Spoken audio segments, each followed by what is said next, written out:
So that is where, for me, personal gain is employment, contribution to my GSDP, and also economy will boost. That is the work we are doing now.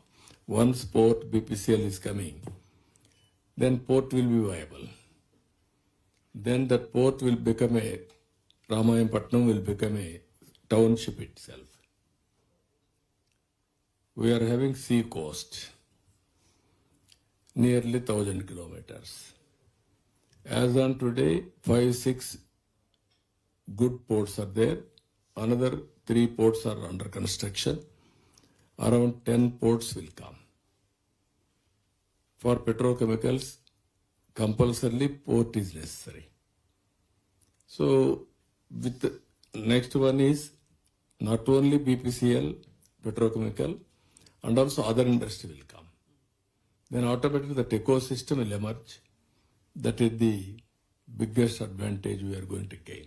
That's why we are promoting, not only promoting, but they are also showing interest. Andhra is the best. I am very happy. It is a win-win situation. Well, yes, I would imagine that it should be a win-win situation, but making it a win-win situation will also mean that the government will perhaps be looking at incentivizing investment, incentivizing industry. Are you looking at any specific incentives, Mr. Naidu, to draw in investment into the petrochemical space? Better my friend has to tell that. Mr. Singh, let's address the issue, and of course also the dilemma that the Chief Minister spoke of. Energy consumption, energy demand in India growing at 7 to 8% and is expected to grow even further. We do have a significant renewable energy target as well, along with, of course, the existing fossil fuel driven energy. What do you see as the mix going forward? But more importantly, as the Chief Minister was pointing out, leveraging Andhra Pradesh's strengths to ensure that investment moves there. Thank you, Shirin. First of all, let me thank Honorable CM for inviting me here and put our perspective. As was explained by Honorable CM then about the advantages what Andhra is having. So Andhra is having the geographical as well as demographical in a kind of human resource, the culture of working. I think this is a tremendous kind of opportunities in the state of Andhra. We had been present in Andhra for quite some time, almost about 3 decades, and we find that it has been one of the most conducive state in that. Let me thank Honorable CM from core of my heart that I met almost about few months back, and I came to meet him only for 5 minutes, but I think that lasted for about an hour, and I could get a clear kind of mentoring in that meeting more than anything else, that what we are thinking, that how the green energy can be utilized. And let me just try to put forward here the point is that now the energy we have studied in our school that energy can be transformed from one form to the other form. So till now we had been only talking about how to convert the molecule into electron as far as the electricity is concerned. And now we are dreaming rather than we are putting action that how the electron can be converted into molecule. Yes. And that molecule will be kind of will be served as a kind of the petrochemical also. And the as you know very well that the foundation stone for the first hydrogen hub in the country was laid by Honorable PM, I think then with all kind of support and persistence from Honorable CM. About a month, not even a month back, then as recent as that, and this is going to be the first hydrogen hub. And this is going to be green chemicals coming out of that.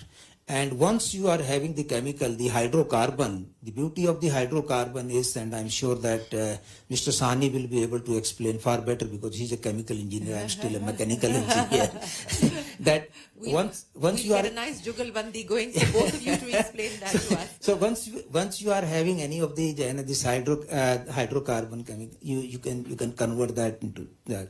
So it's not only to be the crude which need to be imported and then converted into the kind of downstream into petrochemicals, other chemicals, etc. But maybe I think soon we will have our own self-reliance very much built into them.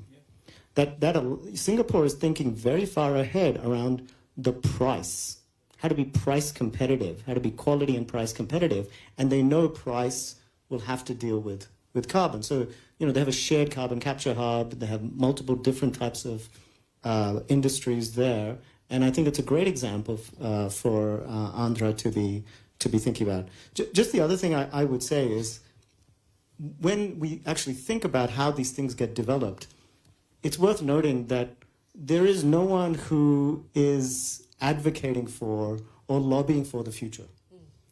Everyone in the room is tied to the present. Their money comes from the present. And so as we think about what are the types of investments needed to be cost competitive for 3 decades, we have to be thinking about the people who are not in the room. And that is a lot of what I think Singapore thinks about. To some extent, it is what has allowed even the American sort of Gulf hub to also be successful, is this idea of the innovation you need to win the future. And so I think it'd be great to also be thinking about how we drive innovation into this market. No, absolutely. I think innovation is very, very important. The future is very important, but you need cash flows to fund the present in order for you to fund the future as well. And I think that was the point that was being